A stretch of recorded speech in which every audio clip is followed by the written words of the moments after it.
nahmaduhu wa nasta'inuhu wa nastaghfiruh wa na'udzu billahi min shururi anfusina wa sayyiati a'malina may yahdihillahu fala mudilla lahu wa man yudlil fala hadiya lahu wa asyhadu an la ilaha illallah wahdahu la syarika lahu wa asyhadu anna Muhammadan abduhu wa rasuluh.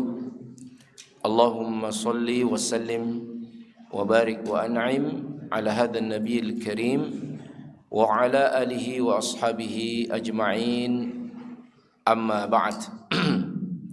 Farabbi shrah li sadri wa yassir li amri wahlul 'uqdatam min lisani yafqahu qawli.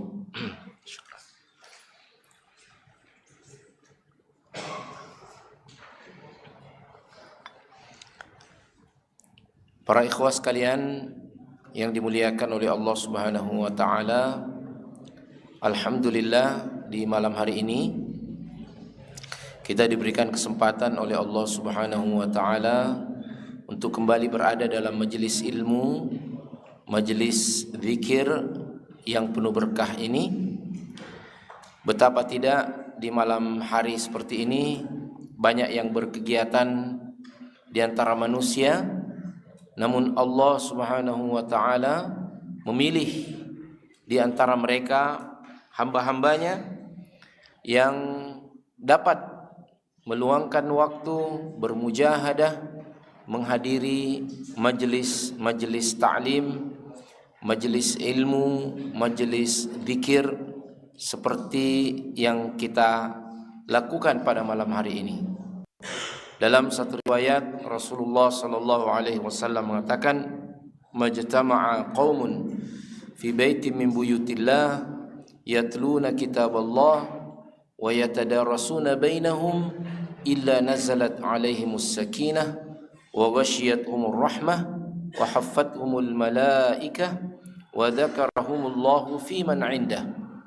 Tidaklah berkumpul satu kaum di rumah di antara rumah-rumah Allah membaca kitabullah dan saling mengajarkannya di antara mereka, melainkan Allah akan menurunkan kepada hati-hati mereka ya as-sakinah, ketenangan, ketentraman, ya, illa nazalat alaihimus sakinah wa ghasyiyatuhumur rahmah, dan Allah memenuhi, menganugerahkan, mencucurkan kepada mereka rahmatnya. Wa haffathumul malaikah, bahkan malaikat mengelilingi mereka. Wa dzakarahumullahu fi man 'indah, bahkan Allah menyebut-nyebut mereka di hadapan para malaikatnya. Masya Allah.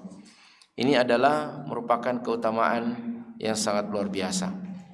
Mudah-mudahan kita termasuk di antara orang-orang yang disebutkan oleh baginda Nabi sallallahu alaihi wasallam.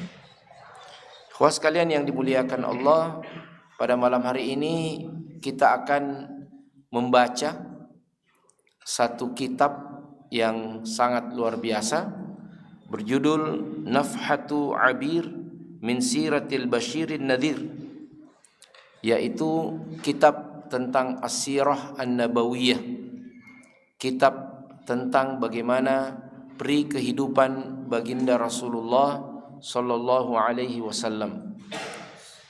Dan Masya Allah, setelah menjelaskan perjalanan kehidupan Nabi sejak lahir sampai kemudian dewasa dan akhirnya diangkat menjadi Nabi, menyampaikan risalah ini, berjuang dalam keadaan yang sangat luar biasa, 13 tahun di Mekkah, sampai kemudian beliau mengalami semua penderitaan bersama para sahabatnya. Bahkan di antara mereka ada yang dibunuh, ada yang disiksa, tapi semuanya itu tidak menggoyahkan ya keimanan mereka. Wa ka'ayyim min nabiyyin qatala ma'ahu ribbiyuna katsir fama wahanu lima asabahum fi sabilillahi wa ma dha'fu wa mastakanu. Dan betapa banyak berjuang bersama para nabi, para ribbiyun, orang-orang yang terbimbing dengan manhaj ilahi, ya. Mereka ini berjuang sampai kemudian berjihad dan tidak berhenti. Bahkan mereka ini subhanallah, ya, tidak ada yang dapat menghentikannya apapun juga. Wa mastakanu, tidak menjadi lemah dan tidak berhenti. Jamaah yang dimuliakan oleh Allah Subhanahu wa taala, termasuklah di kalangan mereka tentunya yaitu para sahabat Nabi sallallahu alaihi wasallam. Ada sahabiah yang bernama Sumayyah. Dia adalah istri daripada Yasir, sahabat Nabi yang lainnya. Ibu daripada Ammar ibn Yasir.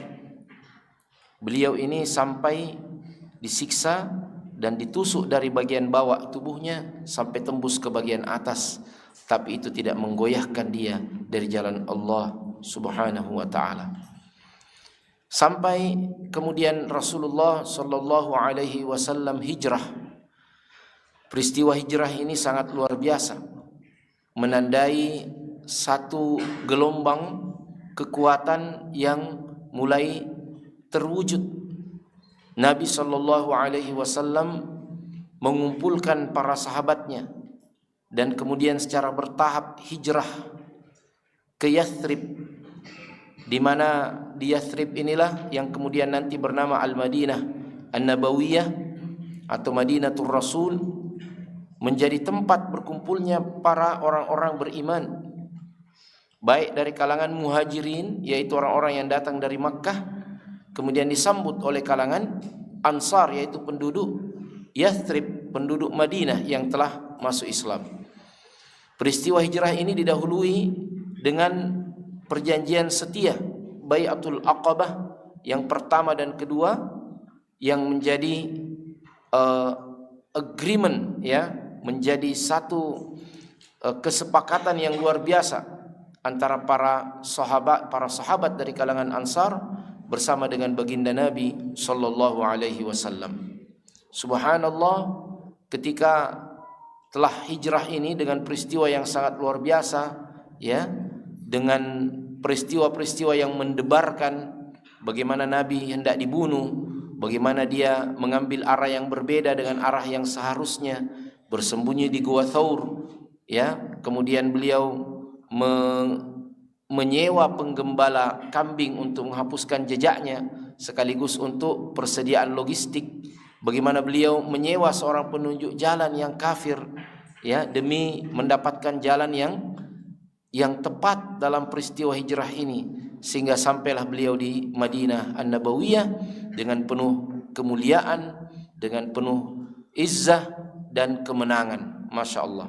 Sejak saat itulah ada naqlah, ada satu perpindahan yang sangat kuat tentang perjuangan Nabi, ya, babak-babak baru dalam perjuangan Nabi sallallahu alaihi wasallam. Sampai kemudian mulailah terjadi konfrontasi, ya, berhadap-hadapan antara kekuatan iman yang dipimpin oleh baginda Nabi sallallahu alaihi wasallam dan kekuatan kufur yang dimotori oleh kaum kufar Quraisy, sehingga Makkah pada saat itu, ya, disebut dengan istilah Darul Kufri, yaitu negeri yang dikuasai oleh orang-orang kafir. Beberapa peperangan, bahkan sangat banyak peperangan, baik peperangan yang dipimpin langsung atau diikuti langsung oleh Rasulullah sallallahu alaihi wasallam, namanya adalah Ghazwah, dan peperangan yang Nabi hanya mengutus pasukan ekspedisi itu disebut dengan sariyah, ya. Jadi ada ghazawat, ada saraya. Ada yang menghitung-hitung peperangan yang diikuti langsung oleh Nabi sallallahu alaihi wasallam sekitar 70 perang. Ya. Bayangkan, Pak. Maka dari sinilah para ulama Islam kadangkala menyebutkan ilmu yang berkaitan dengan peperangan-peperangan baginda Nabi sallallahu alaihi wasallam dengan istilah al-maghazi, ya. Jadi kehidupan Nabi itu penuh dengan perang. Jadi disebutlah, ya, ilmu itu dengan ilmul maghazi, ya. Satu ilmu khusus yang merupakan bagian daripada sejarah Islam yang mengkhususkan untuk membahas dan mempelajari peri kehidupan Nabi sallallahu alaihi wasallam. Lantaran banyaknya peperangan yang diikuti oleh Nabi, dipimpin oleh Nabi, diarahkan oleh Nabi, sampai ilmu itu dikatakan ilmu al-maghazi, ilmu tentang perang-perang Nabi, artinya tentang kehidupan Nabi sallallahu alaihi wasallam. Nah, ilmu ini diajarkan oleh para sahabat kepada para tabi'in, bahkan seperti mengajarkan Al-Qur'an. Salah seorang tabi'in berkata, "Kana abauna yulaqqinunana al-maghazi kama yulaqqinunana suratan minal Qur'an." Adalah para bapak-bapak kami, yaitu para sahabat, mengajarkan tentang ilmu al-maghazi ini, ilmu tentang kehidupan Nabi, sejarah kehidupan Nabi sallallahu alaihi wasallam, seperti mereka mengajarkan satu surah dari Al-Qur'an. Masya Allah, bagaimana terjadinya perang Badar, ya, itu diajarkan kepada para tabi'in oleh para sahabat. Para tabi'in nanti mengajarkan kepada atba'ut tabi'in, ya, dan seterusnya sampai kepada kita di hari ini. Kenapa sangat penting pembelajaran tentang sirah an-nabawiyah ini? Adalah karena, ya subhanallah, ketika kita menilik ajaran-ajaran selain Islam, ya, dan kemudian mengatakan bahwa inilah ajaran mereka, apakah itu agama, apakah itu filosofi, ataukah itu ajaran tertentu. Ketika ditanya siapa tokoh yang telah menjalankan, telah mengamalkan semua ajaran di dalam agama, di dalam, ya, filsafat atau di dalam ajaran tersebut, maka mereka pasti akan bingung. Ketika kita tanya orang komunis, siapa yang paling komunis? Ketika dia mengatakan Karl Marx, ternyata Karl Marx juga dalam pengamalannya kadangkala melanggar prinsip-prinsip komunisme, ya. Bahkan kalau kita tanya apakah Lenin itu adalah pendiri Uni Soviet Rusia, ya, apakah dia adalah orang yang paling komunis? Oh, ternyata tidak, ya. Dia mendirikan negara, padahal negara itu tidak boleh dalam konsep dasar komunisme, ya. Siapa orang paling liberal? Sulit. Siapa orang yang paling taat dalam agama ini, ya, agama A, agama B? Sulit. Tapi Masya Allah, ketika kita bertanya kepada kaum muslimin, siapa yang paling islami kehidupannya, siapa yang telah mengamalkan Islam ini dengan paripurna, maka anak kecil pun, anak-anak di Kutab, anak-anak di TPA pun, ya, akan mengatakan baginda Rasulullah Muhammad sallallahu alaihi wasallam. Allah Subhanahu wa taala berfirman, ya, "Wa ma atakumur rasulu fakhuduhu wa ma nahakum anhu fantahu." Apa yang Rasulullah datang memerintahkan kau dengan sesuatu, maka ambillah. Apa yang Rasulullah larang dari sesuatu, maka tinggalkanlah. Laqad kana lakum fi Rasulillahi uswatun hasanah. Dan sungguh bagi kalian pada diri Nabi sallallahu alaihi wasallam itu ada teladan dan contoh yang baik. Ya, ini mukaddimahnya, ya. Nah, karena kita akan baca dari kitab ini, ya, bagian akhirnya. Ikhwas sekalian, ini Masya Allah, kami juga membaca dan mengajarkan kitab ini di ma'had kita, ya, Ma'hadul Ulumil Islamiyah wal Lughatil Arabiyah, atau STIBA, ya, Sekolah Tinggi Ilmu Islam dan Bahasa Arab. Dan kami melihat bahwa kitab ini sangat luar biasa, karena tidak hanya sekedar menyajikan kepada kita tentang peristiwa-peristiwa sejarah, ya, dari kehidupan Nabi, tapi kitab ini juga memberikan komentar dan mutiara-mutiara hikmah dari kehidupan Nabi sallallahu alaihi wasallam dari sisi tarbiyah dan ta'lim. Nah, mari kita baca. Qala al-muallifu rahimahullah, ya, dan berkata penulis, ya, penulisnya ini adalah Dr. Yahya Ibnu Ibrahim Al-Yahya, ya. Beliau seorang ulama dari Al-Madinah An-Nabawiyah, guru kami dan guru para guru-guru kami, ya. Hafizahullah taala. Beliau pernah menghadiahkan buku ini juga secara khusus kepada kami, ya. Mudah-mudahan Allah Subhanahu wa taala membalas beliau dengan semua kebaikan. Kana an-nabiy sallallahu alaihi wasallam yabruzu lin-nasi wa la yahtajib anhum. Adalah baginda Nabi sallallahu alaihi wasallam itu tampil dan kemudian ya hidup bersama dengan orang, masyarakat dan manusia. Dia tidak bersembunyi dan hidup sendiri, mengasingkan diri dari masyarakat. Wa kana yubayi'ul wufud.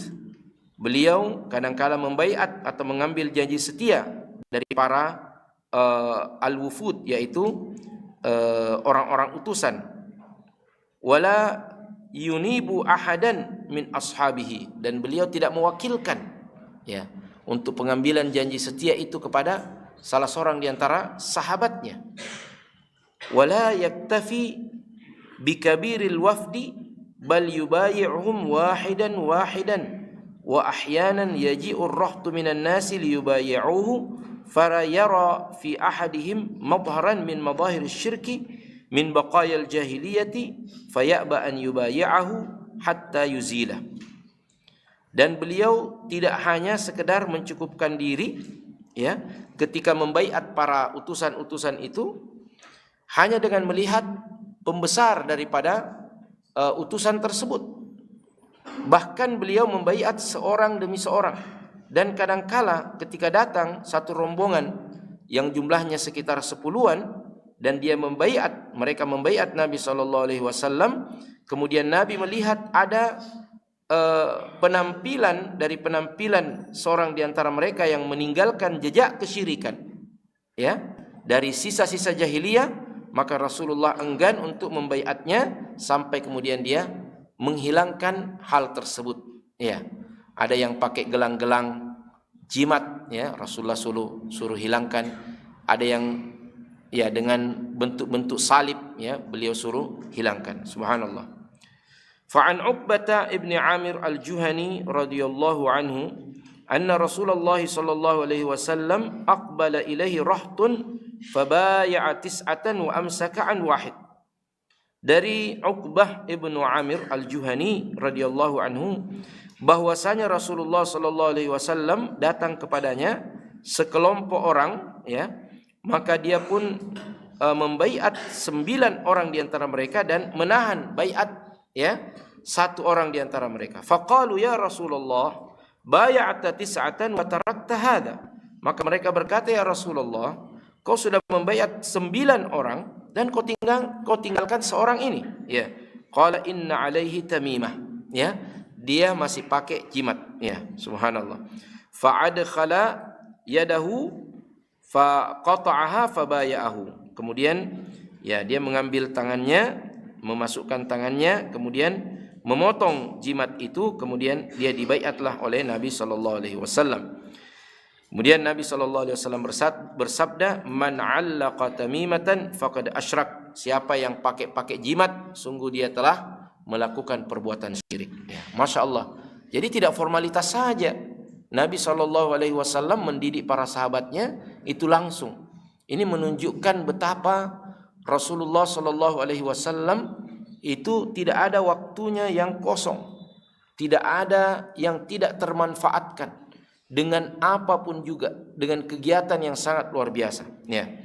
Nah, selanjutnya, Syekh Yahya berkata pada paragraf selanjutnya, Inna ishtighala Rasulullah sallallahu alaihi wasallam bil jihadi wa mujaladati syirki wa ahlihi wa tarbiyati ashabihi ala dhalika wa ala an ya'khudhu bima'alil umuri liyakunu qadatan lil ummati lam yushghilhu an ya'umma kabirahum wa saghirahum bil irsyad wa ta'lim wa la yada' mautina zalalin illa bayyanahu wa aslahahu wa la mautina khairin illa hathahum alaihi wa raggabahum fihi. Subhanallah. Jadi kesibukan Nabi sallallahu alaihi wasallam, kata beliau, untuk berjihad. Ya, kita sudah sebutkan tadi perangnya itu sampai puluhan kali ya. ada mendekati 100 kali. Ya, bayangkan kalau 10 tahun, Pak. 10 tahun. Kemudian taruhlah 70 kali perang. Berarti setiap bulan itu berapa kali perang? Ya. Masya Allah. Jadi hampir setiap bulan perang. Ya. Masya Allah. Kita tidak minta-minta perang, tapi sebenarnya kita sudah harus siap untuk berperang. Ya. Ala kulli hal, kesibukan itu dan kesibukan Nabi untuk menghadapi orang-orang musyrik, ya, dan bagaimana juga mendidik para sahabatnya agar menjadi orang-orang yang memiliki kepribadian yang paling tinggi, ya, agar sanggup dan layak menjadi pemimpin bagi umat. Kesemuanya ini tidak menjadikan Nabi, ya, lalai untuk mendidik para sahabatnya, baik yang kecil maupun yang besar, yang dewasa, yang anak-anak, ya, untuk dia berikan irsyad, berikan petunjuk dan taklim, pendidikan. Dan tidaklah Nabi melihat satu kondisi yang salah kecuali Nabi memperbaikinya dan menjelaskan tentang hal tersebut. Dan tidaklah Nabi melihat satu kondisi yang baik, ada sesuatu pelajaran yang dapat diambil, melainkan Nabi akan memberikan petunjuk kepada para sahabatnya untuk mengerjakan hal tersebut. Nah, warubbama 'allama sallallahu alaihi wasallam ba'da ba'd ashabihi bitikrarin nida. Yaqulu Mu'adz bin Jabal radhiyallahu anhu, kuntu radifan Nabi sallallahu alaihi wasallam ala himarin yuqalu lahu Ufair. Faqala ya Mu'adz, qultu labbaika ya Rasulullah wa sa'daik. Thumma sara sa'atan faqala ya Mu'adz, qultu labbaika Rasulullah wa sa'daik. Thumma sara sa'atan faqala ya Mu'adz ibn Jabal, qultu labbaika Rasulullah wa sa'daik. Qala hal tadri haqqullahi ala ibadihi wa ma haqqul ibadi ala Allah, ya, ila akhiril hadis. Jadi kadangkala Nabi sallallahu alaihi wasallam dalam pengajarannya kepada para sahabat kadangkala mengulangi panggilan, ya, kepada sahabatnya itu untuk memberikan isyarat tentang pentingnya perkara yang diajarkannya ini, ya. Jadi dalam hadis ini disebutkan oleh Mu'adz ibn Jabal radhiyallahu anhu, dia berkata, aku pernah dibonceng Nabi sallallahu alaihi wasallam. Ya, ini radfan Nabi sallallahu alaihi wasallam. Jadi ya, bukan Nabi yang digonceng, tapi Nabi yang membonceng. Jadi tidak apa-apa juga kadangkala sesekali ustadz gonceng anggota, ya. Seperti itu, ya. Nah, di atas yang namanya Ufair, maka tiba-tiba Nabi kemudian memanggil, ya Mu'adz, wahai Mu'adz. Maka menjawablah Mu'adz dengan jawaban yang sangat luar biasa, labbaika ya Rasulullah wa sa'daik. Ya, aku datang menjawab panggilanmu ya Rasulullah dengan seluruh kebahagiaanku. Masya Allah. Tumasara sa'atan, kemudian beberapa waktu lagi berjalan, dipanggil lagi oleh Rasulullah, ya Mu'adz. Ya, menjawab lagi Mu'adz. Makanya ini juga pelajaran, kalau dipanggil menjawab kok. Ya, ya dipanggil, ya, diam, ya. Ini jawaban yang membangkitkan kebahagiaan. Labbaik, labbaik, ya. Labbaik ya Rasulullah, ya. Wa sa'daik, ya, ditambah lagi wa sa'daik. Berjalan lagi sesaat, berkata lagi Mu'adz, berkata lagi Rasulullah sallallahu alaihi wasallam, bahkan dipanggil dengan nama lengkapnya, ya Mu'adz bin Jabal, wahai Mu'adz bin Jabal. Qultu labbaika ya rabbaika Rasulullah wa sa'daik. Ya, diulang lagi jawabannya itu. Kemudian berkatalah Nabi sallallahu alaihi wasallam memberikan pelajaran yang sangat penting. Beliau berkata, hal tadri haqqallahi ala ibadihi? Apakah kau tahu haknya Allah atas hamba-hambanya? Wa ma haqqul ibadi ala Allah? Dan apa juga haknya hamba-hamba itu atas Allah? Qultu Allahu wa rasuluhu a'lam. Aku berkata, Allah dan Rasulnya yang lebih tahu. Qala, maka dia pun berkata, fa inna haqq haqqallahi 'alal 'ibadi an ya'buduhu wa la yusyriku bihi syai'a. Haknya Allah atas hamba-hambanya adalah mereka itu menyembah kepada Allah dan tidak mempersekutukannya dengan sesuatu apapun juga. Wa haqqul 'ibadi 'ala Allah, dan haknya hamba-hamba Allah itu atas Allah, alla yu'adziba man la yusyrik bihi syai'a, adalah bahwa Allah tidak mengazab seorang yang tidak melakukan syirik dengan sesuatu apapun. Faqultu ya Rasulullah afala ubasyiru bihin nas, maka berkatalah Mu'ad, apakah aku beritahukan orang-orang menjadi kabar gembira bagi mereka? Ya, qala, maka Rasulullah sallallahu alaihi wasallam bersabda, la tubasyirhum fayattakilu, jangan kau beritakan kepada mereka ya yang membuat mereka nanti yattakilu. Yattakilu ini artinya tidak mau lagi beramal. Ya, bilang sudah mi, ya, yang penting saya tidak musyrik, ya. Pasti saya tidak diadab oleh Allah. Saya tidak mau melakukan kebaikan. Itu yang dikhawatirkan oleh Nabi sallallahu alaihi wasallam.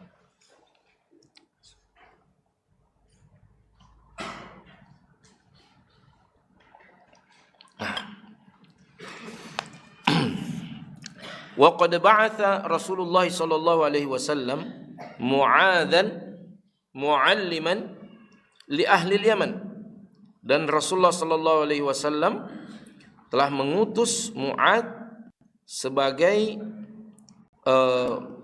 orang yang mengajar, ya. Ini kalau kita silakan kita mungkin dai perintis, ya. Diutus ke satu negeri namanya negeri Yaman, ya. Itu menjadi pengajar pada mereka dan juga amir, ya, sebagai pimpinan mereka. Wa amiran alaihim fa arsyadahu, ya, fa arsyadahu ila al-bad'i bi ta'limi ma yunasibul hal, ya. Maka Nabi sallallahu alaihi wasallam diperintahkan dan diajarkan oleh maka Mu'adz diajarkan oleh Nabi sallallahu alaihi wasallam untuk memulai pelajarannya itu dengan apa yang sesuai dengan kondisi. Faqala lahu, maka Rasulullah sallallahu alaihi wasallam bersabda, innaka satati qauman ahla kitabin, sungguhnya engkau akan mendatangi satu kaum dari kalangan ahlul kitab, fa idza ji'tahum fad'uhum ila an yashhadu alla ilaha illallah. Kalau kau telah mendatangi mereka, maka dakwahkanlah, ajaklah mereka untuk bersaksi bahwasanya tidak ada Tuhan yang berhak disembah melainkan Allah Subhanahu wa taala, wa anna Muhammadan Rasulullah, dan bahwasanya Muhammad sallallahu alaihi wasallam adalah Rasulullah. Ini. Jadi ini juga menunjukkan bahwa Nabi sallallahu alaihi wasallam itu tahu sekali yang namanya skala prioritas, ya.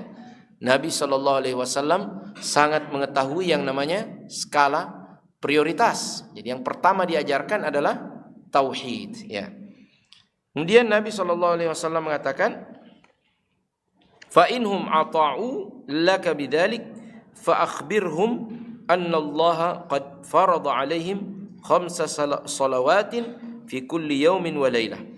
Kalau mereka sudah mentaatimu dalam persoalan itu, yaitu persoalan tauhid, ini yang paling utama, paling pertama, paling penting, ya. Mereka telah bersyahadat, maka beritahukanlah kepada mereka bahwasanya Allah telah mewajibkan kepada mereka untuk menegakkan salat 5 kali dalam sehari semalam. Fa inhum ata'u laka bidzalik, kalau mereka telah mentaatimu dalam persoalan itu, fa akhbirhum, maka beritahukanlah, ajarkanlah, annallaha qad farada alaihim sadaqatan, sungguh Allah beritahukan pada mereka bahwa Allah telah mewajibkan bagi mereka untuk mengeluarkan zakat, ya, sedekah atau zakat, tu'khadu min aghniyaihim faturaddu ala fuqaraihim, diambil dari orang-orang kaya dari kalangan mereka dan dikembalikan, diberikan kepada orang-orang miskin dari kalangan mereka. Fa inhum ata'u laka bidzalik, kalau mereka telah mentaati kalian dalam persoalan itu, ya, fa iyyaka wa karaima amwalihim, maka berhati-hatilah dari mengambil barang-barang berharga dari harta mereka.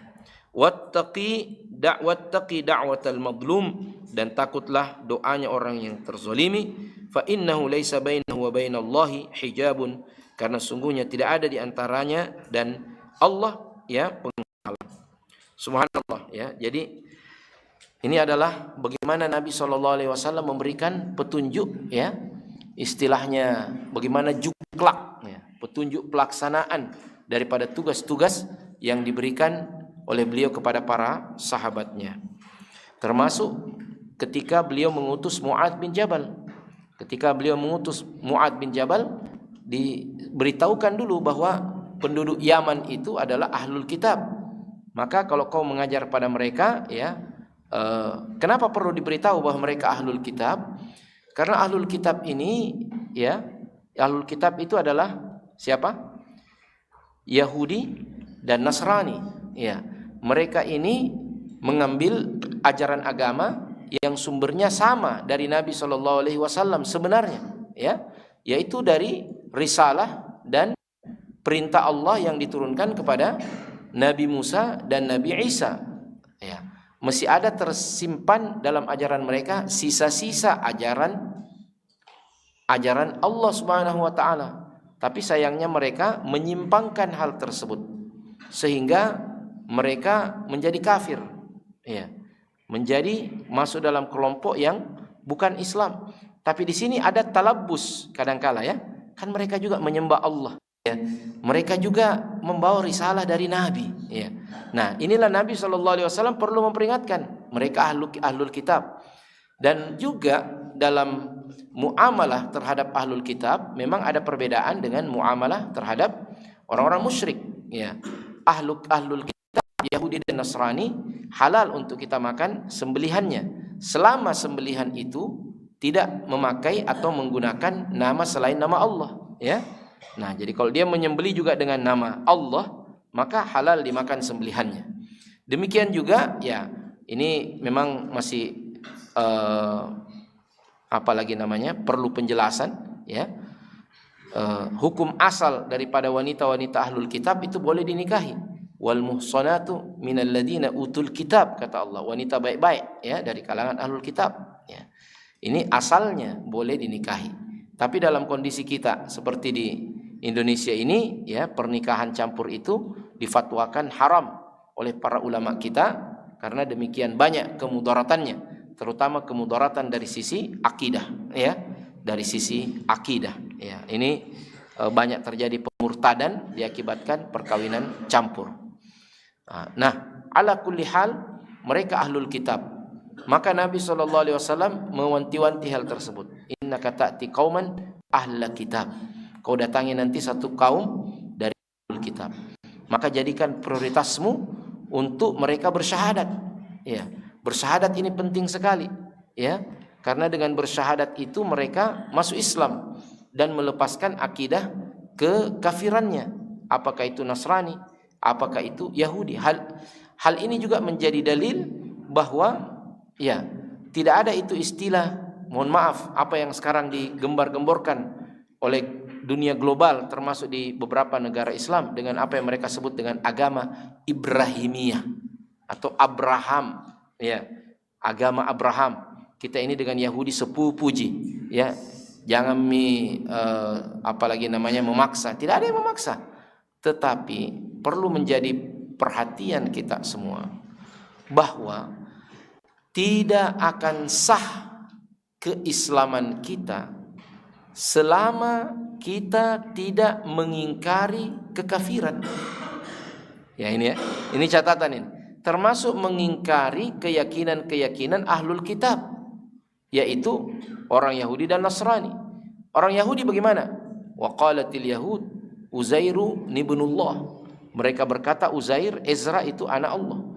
Wa qalatin Nasara Al-Masihu ibnullah. Mereka berkata Al-Masih adalah putra Allah ya. Ini semua adalah kekafiran. Allah tidak punya anak, lam yalid wa lam yulad, tidak beranak dan tidak diperanakkan. Maka keyakinan ini adalah keyakinan yang batil, kafir kita harus ingkari. Nah, ini dulu yang menjadi prioritas. Jadi kalau kita diperhadapkan dengan pertanyaan tentang ketuhanan Isa, ketuhanan Ezra, ya, dan keyakinan-keyakinan Yahudi dan Nasrani yang lainnya, maka jawabannya kita mengingkari, mengkafiri. Kapan kita tidak mengingkari dan mengkafiri, batal juga iman kita.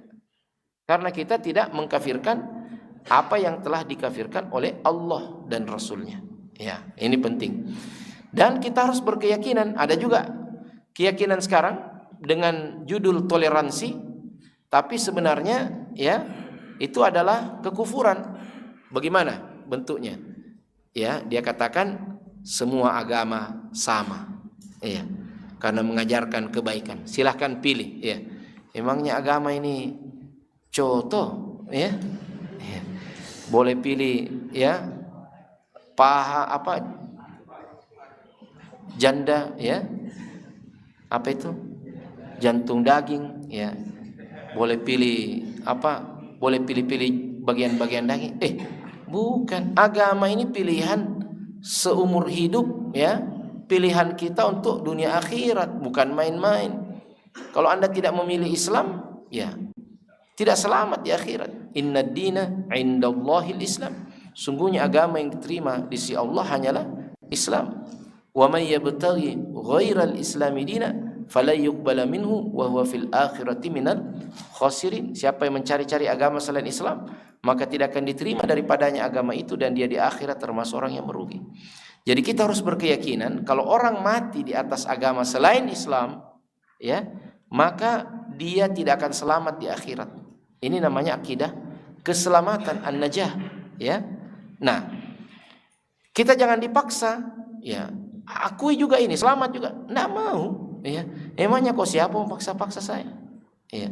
Keyakinan ini kan boleh, ya. Jadi, dan ada sekarang upaya untuk memaksakan pemahaman ini, ya. Pemahaman liberal ini, pemahaman serba bebas ini.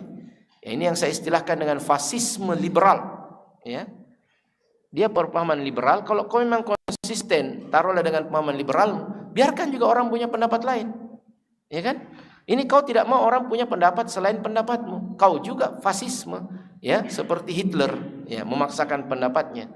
Nah, begitu jamaah sekalian dimuliakan oleh Allah Subhanahu wa taala. Ini penting kita jelaskan, ya.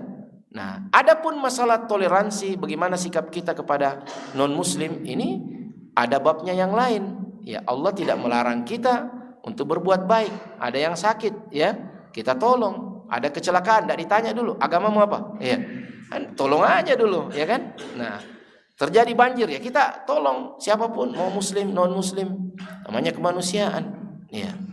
Nah, ini, ya, ada yang membutuhkan bantuan, bahkan luar biasa toleransinya Islam. Saya sampaikan pada taklim beberapa waktu yang lalu di sini.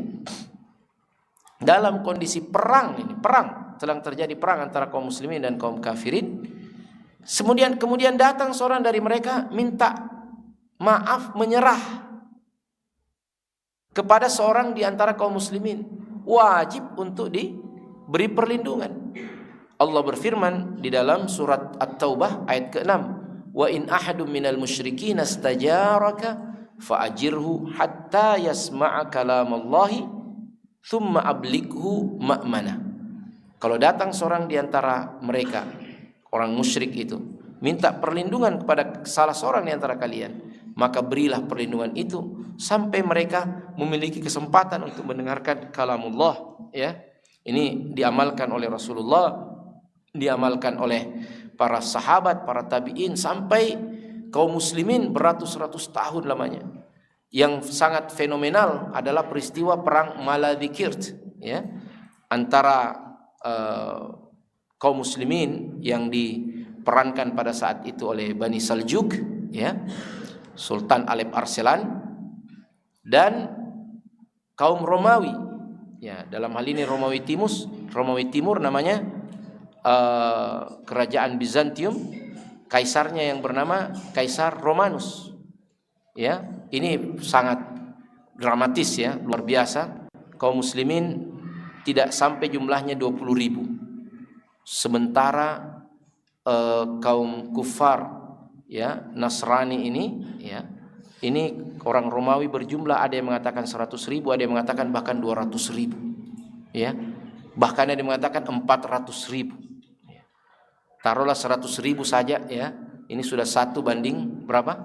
1 banding 5 atau 1 banding 10. Bahkan lebih ya. Tapi Masya Allah ya, dengan kekuatan iman mereka berhasil mengalahkan orang-orang Romawi itu. Nah, akhirnya ditangkap rajanya. Makanya saya ke Turki, itu banyak ada relief-relief yang menggambarkan bagaimana dulu Raja Romanus itu istilahnya sujud minta ampun sama ya Malik Alep Arslan ya. Ini pemimpin kaum muslimin pada saat itu. Maka Raja Alep Arslan memberikan pengampunan ya, dan kemudian mengantarkan Raja Romanus itu ke perbatasan ya. Tsumma ablikhu ma'mana ya, diantar ke tempat aman di wilayah kekuasaannya. Tapi apa yang terjadi? Diambil oleh kaumnya, kemudian dicolok matanya ya oleh kaumnya sendiri ya. Karena dianggap sudah gagal ya urusanmu ya. Nah, begitu. Akhirnya ini cuma menunjukkan bagaimana kaum muslimin ini demikian perwira, demikian elegan melindungi orang yang sudah menyerah ya.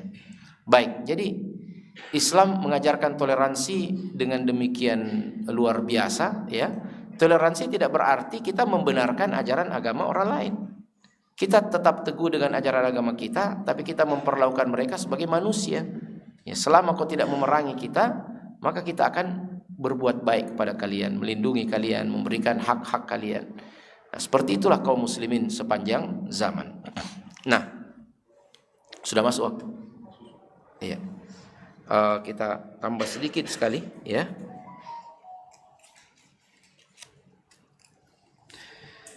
Wa qad wasafa Amirul Mukminin Utsman ibnu Affan radhiyallahu anhu hal Nabi sallallahu alaihi wasallam ashabihi radhiyallahu anhum faqala idza inna wallahi qad sahibna Rasulullah sallallahu alaihi wasallam fi safari wal hadar wa kana ya'udu mardana wa yattabi' janaizana wa yaghzu ma'ana wa yuwasina bil qalil wal kathir. Subhanallah. Inilah baginda Rasulullah sallallahu alaihi wasallam ya.